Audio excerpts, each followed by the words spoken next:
Hello, everyone. Welcome back to another live stream, and thank you so much for tuning in for another show. The Israeli government isn't really clarifying whether it approved or did not approve this ceasefire proposal that the Palestinian side accepted, but more unofficial confirmations are coming from the Netanyahu government that they're not actually willing to accept this proposal and that Israel is only looking for an all-out deal.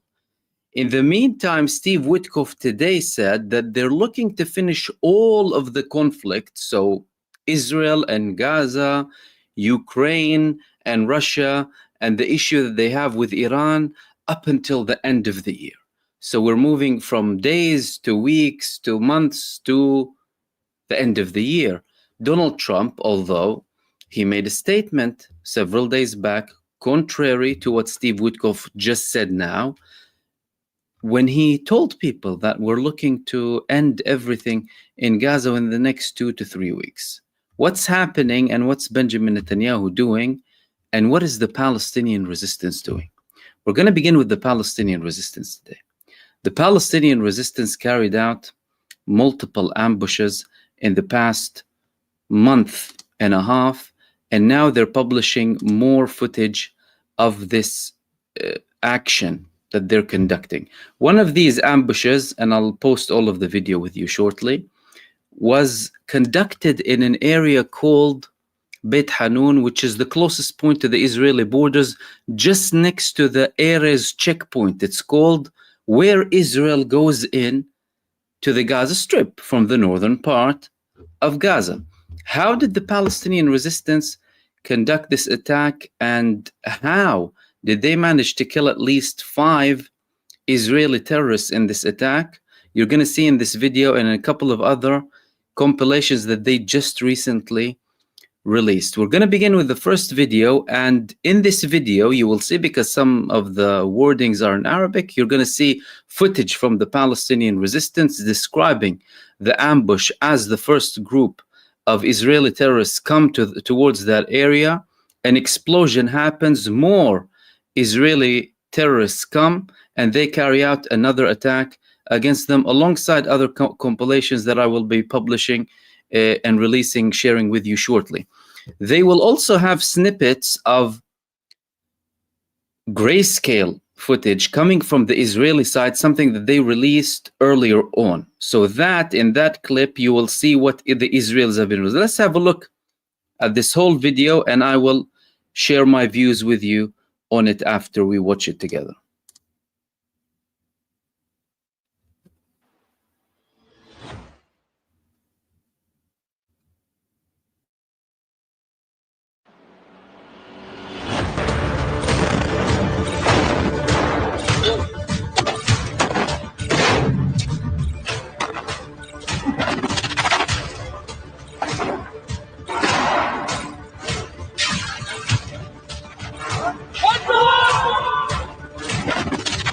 يا سماء جودي ويا بحار سيري ويا جبال هدي ويا أرض مدي ويا أيها المجاهدون إنكم قد عزمتم العزم أن تسقطوا راية المحتل.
So this was the first ambush that the Palestinian resistance published, and you can clearly see when they initially had previous strikes against the Israeli terror forces. One of them was, and the actual ambush that took place was against a brigade called Netzach Yehuda, or the Eternity of Judea, part of the Kfir in the IDF. And they had two ambushes, one before this one, then this one happened. And in this one, they had two attacks. If you notice, there were two explosions against the Israeli terror forces in that area. That took place just last month. And there is a reason why the Palestinian resistance publishes these videos later on, sometimes for logistical purposes, sometimes for security purposes, or any other strategic reason that they may have to delay the release of these ambushes. And mind you, Beit Hanun, although a 100% destroyed town, it witnessed huge attacks coming from the Palestinian resistance in previous months. And as a matter of fact, since the beginning of the genocide and after Israel completely destroyed the whole location. So we're talking about a huge strike against Israel here. And the Israeli media, unlike previous events or in recent weeks where they were confirming some of the attacks, they weren't really mentioning this ambush whatsoever. It's as if nothing happened. They didn't say anything in the Israeli media. They didn't mention anything. They didn't talk about it. Nothing whatsoever. But, of course, the people in charge, they know exactly what's happening, and they know how effective these attacks are. That's why the Israeli chief of staff is now declaring outright that they should reach a deal. He's speaking out loud. We need to reach a deal. We need to stop this whole war, and there's a deal on the table, unlike what Benjamin Netanyahu is saying. But we will get to Netanyahu and the political developments that are happening politically, with more outrage in the streets in Israel, and also the recent statements that were carried out by certain officials, including the IDF chief of staff himself as well. This was another ambush carried out by the Palestinian resistance, and again, multiple strikes. This was in a Zaytun area in Gaza City. That's where Israel is planning to invade and occupy. The Palestinian resistance fighters carried out another ambush there, a huge ambush, and with some undetonated missiles from the Israeli terror forces. You will see in this video, Israel, of course, they land half a ton, 1 ton, 2 ton bombs. Many of them do not detonate. As a matter of fact, there were reports that between 3,000 to 5,000 Israeli missiles did not detonate, and the Palestinian resistance fighters go and take these missiles, move them from one place to another alongside their own devices and their own RPG, the Palestinian-made RPG, the Yasin 105, and the Shuwad explosive devices that they're holding here. And as you can see, taking them towards the Israeli forces inside of the Zaytun area, Zaytun neighborhood, inside of the Gaza Strip. This is another ambush that Israel, and you can see, they can see them, it's as if they're not seeing them for some reason. Even though they're right in front of them, it's as if the Israeli soldiers get blinded somehow, and they don't see the Palestinian fighter when he's directly in front of them. And this is the moment of explosion with the troop carrier. And then again, more Palestinian resistance fighters targeted the location where the Israeli terror forces were hiding. And in this clip, you will see the Palestinian fighters targeting the ITF rescue team that's formed out of, well, Israeli soldiers, Israeli terrorists, and they take them down again. Another one directly targeting Merkava. Have a look at this clip here.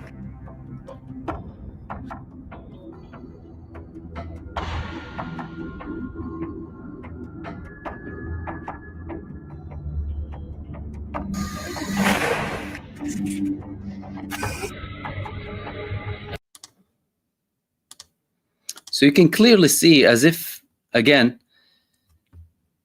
as if they're not there. It's as if the Palestinian fighters are not there. And all of these areas are areas where the Palestinian resistance or the Palestinian population has been displaced. This is, by the way, when I look at the Palestinian fighters barefoot, with bare feet. Imagine that, fighting Israel. And this is one of the Israeli missiles that did not explode. They carried out an ambush with it against Israeli troops as they were inside of the Gaza Strip. So more attacks coming from the Palestinian resistance. This was when they were taking away the destroyed or damaged equipment, Merkava tanks, and all of their devices and machinery. That's with Netanyahu planning to occupy Gaza. That's with Netanyahu saying that they still need to go in. And that's with Netanyahu saying that they're going to send over 100,000, or mentioning reports, again, conflicting reports, that they're going to send over 100,000 troops to those areas. What are they going to do with these people? And take just an example is Beit Hanun, which is, again, a destroyed area. There is no clearer example than Beit Hanun, as a matter of fact, because that area has been destroyed for almost 2 years. Israel destroyed everything and started to carry out more strikes on destroyed buildings. And the presence of the Palestinian resistance in that area is so strong that they can carry out an ambush or prepare an ambush just 12 hours before the Israeli forces arrive. And imagine the very many questions that arise here. How are they still there? How are they getting the supplies or still manufacturing the weapons? How are they capable of conducting these operations to monitor the Israeli terrorists in that area? How can they launch drones? In many cases, we saw drones in those areas from the rubble.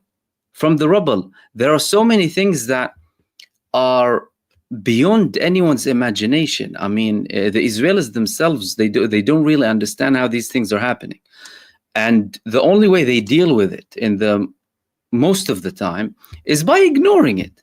Just recently, there were more and more images and footage being published purely as a way for the Israeli army to apply pressure on the political level, because the Israeli chief of staff, the ITF chief of staff, he is against this operation. Yesterday, there were statements that the IDF chief of staff was calling to take the deal, and there were deliberate leaks to close on this deal, because he clearly understands that Benjamin Netanyahu is deciding to go ahead with this operation and not take his advice to accept the deal. But there was a cabinet meeting. There was a cabinet meeting that was supposed to discuss this operation, but instead of having a cabinet meeting to discuss the deal, the deal and the potential operation, because, you know, there are some moves on the ground, Israel's not being clear, all of these things. But Netanyahu did not speak about anything to do with the ceasefire agreement. As a matter of fact, he delayed the cabinet meeting by several hours because he had a VIP dinner later that evening in an area called Binyamin, him and the government ministers. They went to a VIP dinner when tens of thousands of Israelis were protesting to end the genocide, and he cut a cabinet meeting short to go to a dinner, to go to a VIP dinner. Can you comprehend that for a second? So they did not talk about anything to do with the deal, indicating that Netanyahu is de facto refusing this deal that Hamas accepted and that supposedly the American side welcomed and the mediators welcomed. And he is actually planning to go ahead with this campaign, despite, again, all of these attacks coming from the Palestinian resistance and the fact that Israel has no answer to the Palestinian resistance attacks, escalating day after day. We were seeing more and more attacks coming from the Palestinian side and more casualties from the Israeli terror forces. Now, Donald Trump, yesterday, he made some statements in relation to the numbers of Israeli prisoners of war who are still alive. And in that press conference, he spoke with Steve Witkoff for a second. He said, Steve, how many are there? Like 20 or maybe less. You know, we heard reports that it could potentially be less than that. Who knows if he said that deliberately or not? But Netanyahu was taken aback by the statement, and he actually didn't like it. The ministers were telling him, how can the American president say that more people are dying, and you don't tell us, and you don't tell the Israeli public, and you don't tell the families of the prisoners of war? And Netanyahu said, I don't know why Trump said that the hostages died. It's not something that we know, that more of them die. We know that there are at least 20 alive. Mind you, there were 21, and the numbers keep changing. But again, you know, Israel doesn't care about any of them. And one source said that these are unfortunate and baseless statements from Donald Trump. He is allowing the blood of the hostages to be shed, according to a source. And that source might be a very senior source. Usually when they say a senior political source, that's Benjamin Netanyahu. Who knows, maybe if him or one of his friends made this statement against Donald Trump, or at least his statements in relation to how many of them are still alive. Now, the families of the prisoners of war were upset, and they didn't like the fact that Benjamin Netanyahu was dining during all of these protests, and he cut a cabinet meeting short, and as a matter of fact, did not even discuss the potential of a ceasefire deal, or the fact that Israel needs to provide an answer for the ceasefire acceptance coming from the Palestinian side. Again, he went on this gathering, this VIP dinner, and some of the parents are saying, we've been watching for a month, nothing's been done, the people are dying, the people are demanding a deal, and others in the government are opposed to saving lives. Not only that, they're saying that it doesn't matter if they die. Some of them are contemplating actually killing the Israeli prisoners of war on live television. The other day, one of them said in Israeli Channel 14, she gave a comparison, said in Auschwitz, they were considering, you know, some of the Jews, according to her, okay, get rid of everyone because they're going to die anyway. How about we kill them? And she said that's something that needs to be considered for the prisoners of war. The other day, a minister in Netanyahu's government, Orit Struk, said that even if all of them die, we're going to continue the war at the cost of all of their lives. So clearly the gap there is expanding between the demands of the people and the statements that are coming from the Israeli leadership in relation to the war, in relation to the genocide, and in relation to the ceasefire agreement. Now, more Western leaders are having, again, statements against Benjamin Netanyahu.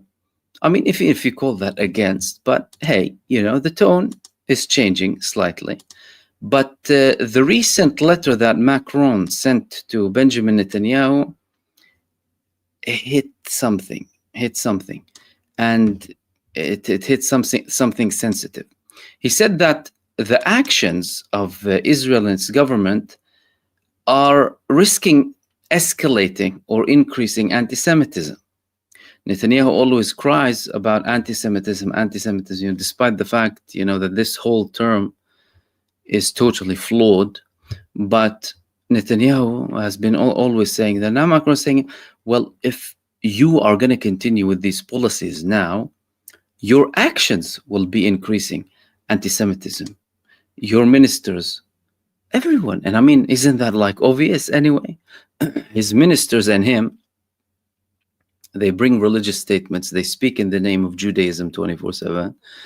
They go and commit a genocide in the name of Judaism. They say, kill every living thing in Gaza in the name of Judaism. And then they cry that there's anti-Semitism. It's like, finally, one leader is at least giving them a hint that, what you're doing maybe, perhaps, can actually be contributing to that. Now, moving on to the next thing that I wanted to talk to you about. Israel just carried out a raid in Ramallah, in the West Bank. And they went to an exchange place, people who deal with currencies and stuff. And they stole 1 million Israeli shekels, or 270,000 US dollars. And they wounded 58 Palestinian people. Why did they do this? Why? They did not clarify anything. But this happened, and many people were injured. The Palestinian authorities, forces in the West Bank, they did nothing whatsoever. They came in a civilian vehicle, a van, a white van. A group of them came out, and then more forces came in. But it's as if there were no Palestinian forces, or they clearly knew, and they, of course, enabled that and allowed that to happen. And the images and the footage that came from that campaign clearly indicate that Israel is planning something bigger in the West Bank, not just a raid, but they're planning something much bigger, especially after this recent statement and approval of 3,000 settlement buildings in an area that would split the West Bank. And during this raid, they actually stopped the governor of Ramallah. This is the governor of Ramallah. Layla Ghannam, I think her name is. So she belongs to the Palestinian Authority. And look at how they treat her, the governor. Imagine. So you're talking about an authority that is supposed to be allied with Israel, has security collaboration, has all sorts of collaboration with them, participates with them in attacks against the Palestinian resistance, and they do nothing. Now, these were the first moments when the Israeli forces, the Israeli terror forces vehicle. As you can see, you have a Mercedes van. A group of them come out from this van. Then this van goes away.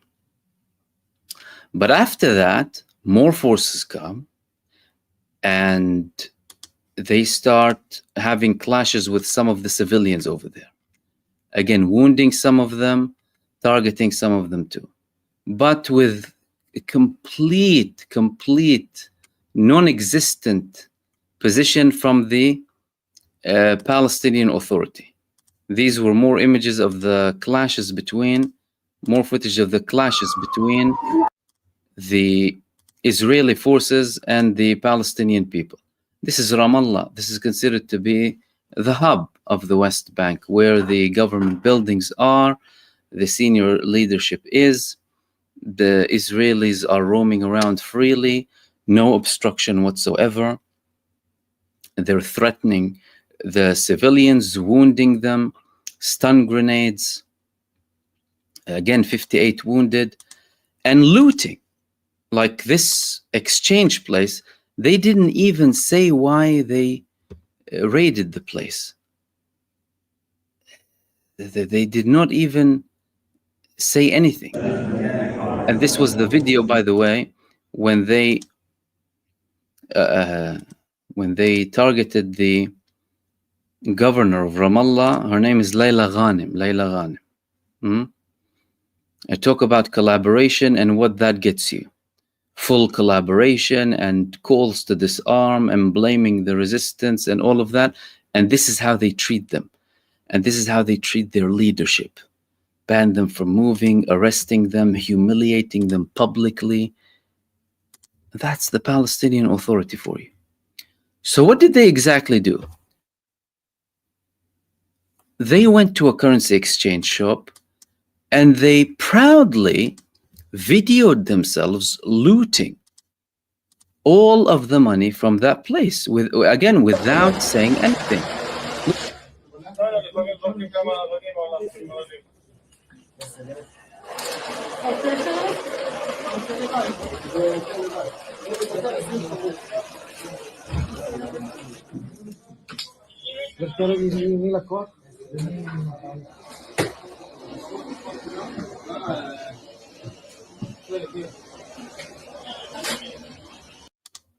As if they're proud of themselves.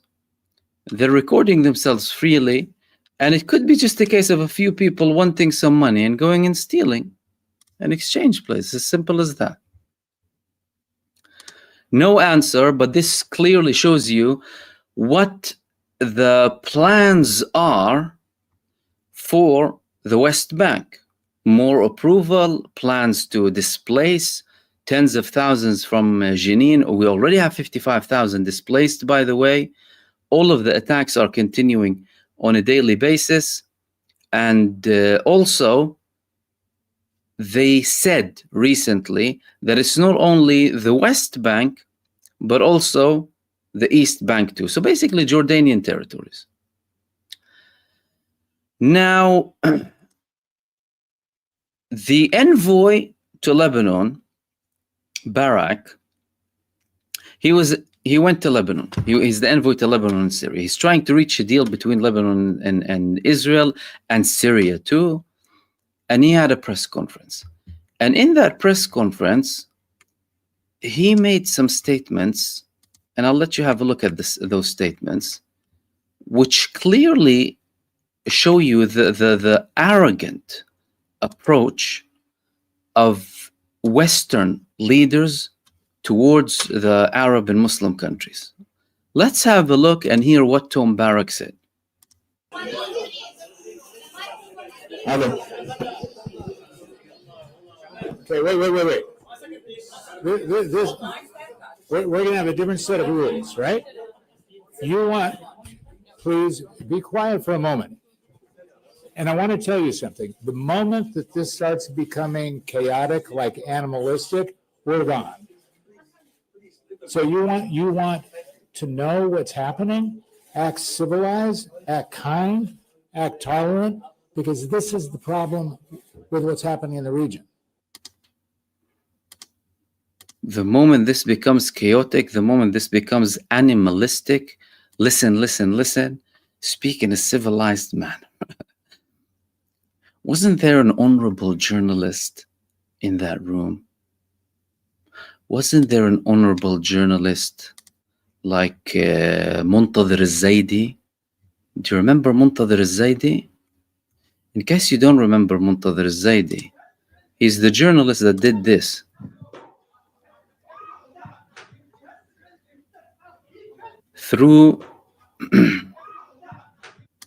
He threw two shoes at George Bush when he was in a press conference with the then Iraqi Prime Minister Noor al-Maliki, telling him, this is for the children you killed in Iraq, and another one.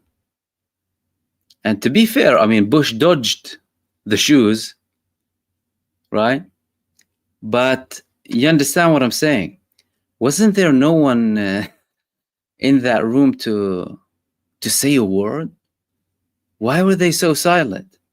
How can you tolerate such arrogance and racism and supremacy and humiliation? And that statement from Tom Barak, by the way, it highlighted the ignorance of some of these people in the Arab countries when it comes to the United States, no outrage, no nothing. And you can just imagine for a second if an Iranian leader came to Lebanon, because there was a visit from Ali Larijani, and there was a similar, like, situation in the room, in the press conference, and he was waiting for people to talk. Imagine the Iranian leader started to tell the people, don't be animalistic, or you need to be civilized, and if it's going to be chaotic and animalistic, I'm not going to talk. The Arab media would have gone all out on them. Look, the Iranian arrogance against us, and the Iranian. But when the American says that, when the American envoy says that to you, you don't say one word. You don't lift a finger. Now, this is the same man who's trying to reach a deal with Syria. And in Syria, they are now confirming that they're having meetings, advanced talks with the Israeli side. Advanced talks for security purposes, to have a security agreement. Okay. Tom Barak is involved. The Syrian leadership is all of a sudden blatantly accepting that, after they were denying before. But now they're accepting the fact that, okay, yeah, well, we are having a security agreement. And despite the fact that they're having or trying to have the security agreement, it's not really working with them. It's not really working with them. And now Israel carried out another strike against Syria, targeting some of their forces there, killing some of them too. So they're trying to have a deal with them. Israel is saying, Israel is sending demands to the Syrian side. They're telling them, your army can't have training from Turkey. You can't be heavily equipped with missiles and air defense systems. And we need a humanitarian corridor to parts of South Syria. One of the treacherous religious leaders in the south is saying we need independence now. But they're still talking with Tom Barak, and they are still pretending like something might actually work with Israel. Aren't these people realizing who they're dealing with here? And that these people, this envoy, is actually working only for Israel, only for the sake of Israel, and of course for the sake of, American arrogant interests in the region. Because even though Israel is dealing with countries like Qatar, for example, and Qatar is part of the mediation, they're calling them a terror state now. They're calling Qatar a terror state because one person from one of the Qatari media, the editor of Ash-Sharq News, he said that the Palestinian resistance may succeed next time in having another Israeli terrorist being captured, and as if he wished them well. But some of these people in these Arab states, again, totally delusional, some of them outright treacherous and in denial. I don't know if it's something to do with complexes that they have, inferiority complexes or something. Brainwashing worked very well with them for so many years. What are you expecting from the American envoy for Donald Trump? The man who is arming Israel, the country that's arming Israel with the bombs that they land on the heads of the people. What are you expecting them to understand exactly? Have you not realized that the guy has a plan? They're threatening a country, actually two countries, who they've had peace treaties with for decades. Jordan, 3 decades. Egypt, almost 5 decades of peace treaties that they have with them. And ministers in the Israeli government are outright threatening them.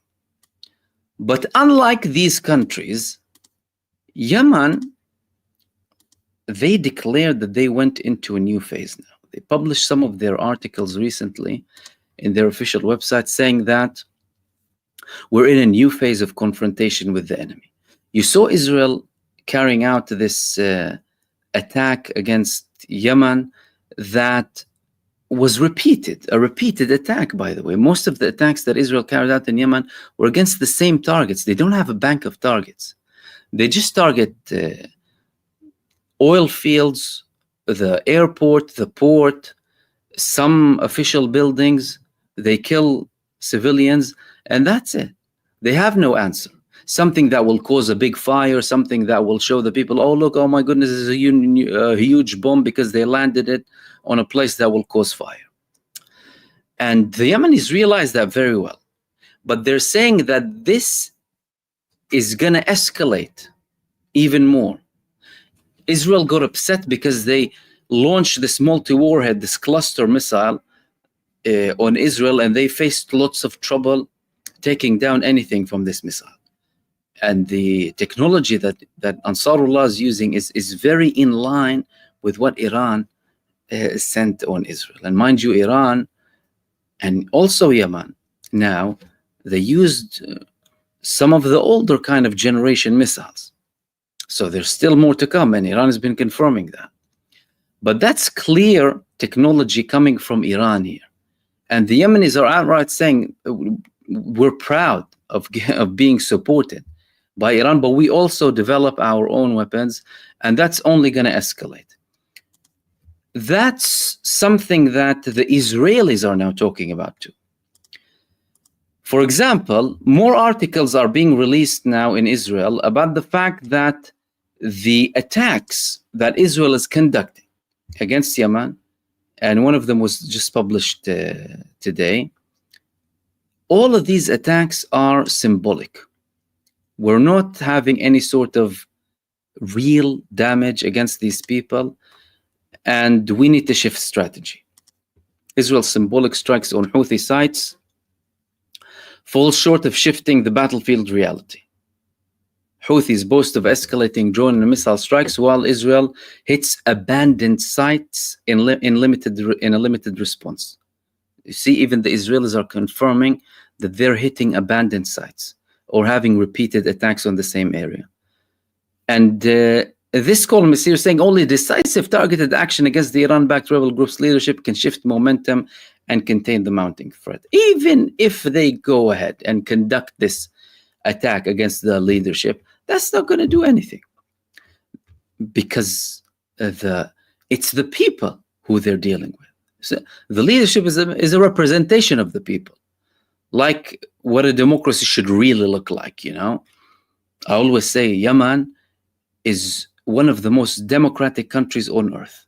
They give lessons to every Western country in democracy. Why? Because the people constantly protest, and the leadership tells them, your wish is my command. Millions every Friday in Sana'a, in Yemen, asking their government, and the government listens. That's democracy. Not democracy when you have 100, 200,000, 300,000 people trying to go out, and you try and prevent them from going out, and you start demonizing them, right? Making them appear as if they were devils or something on your mainstream media, and use your police brutality against them, as we can see from many European countries, let alone listen to them. So the Israelis are realizing that this simply isn't going to work with Yemen. And now they're confirming more and more that all of these attacks that they've conducted against Yemen were just symbolic. What we've been saying from a very long time. Symbolic attacks that are there primarily to entertain the Israeli public, to show the Israeli public that, look, oh yeah, we're conducting attacks, you know, against Yemen, and there's lots of fire coming out, and the airport, and this and that. But on the ground, nothing is happening. They're not stopping the Yemenis from escalating, and they're also, Yemen is introducing new technology and new missiles to attack Israel, and they're not hiding the fact that they are also collaborating with countries that like to support them and support their cause in, of course, standing up against the Zionist American aggression against the Palestinian people and their arrogance in the region as well. And these were the main things that I wanted to share with you in this live stream. And I hope I added some beneficial information for all of you. Thank you for everyone who participated in the chat. Thank you for everyone who sent supers, Wu and Michael McIntyre. In the meantime, everyone, stay blessed, take care, and I will see you soon in the next video. Peace, everyone. Salam.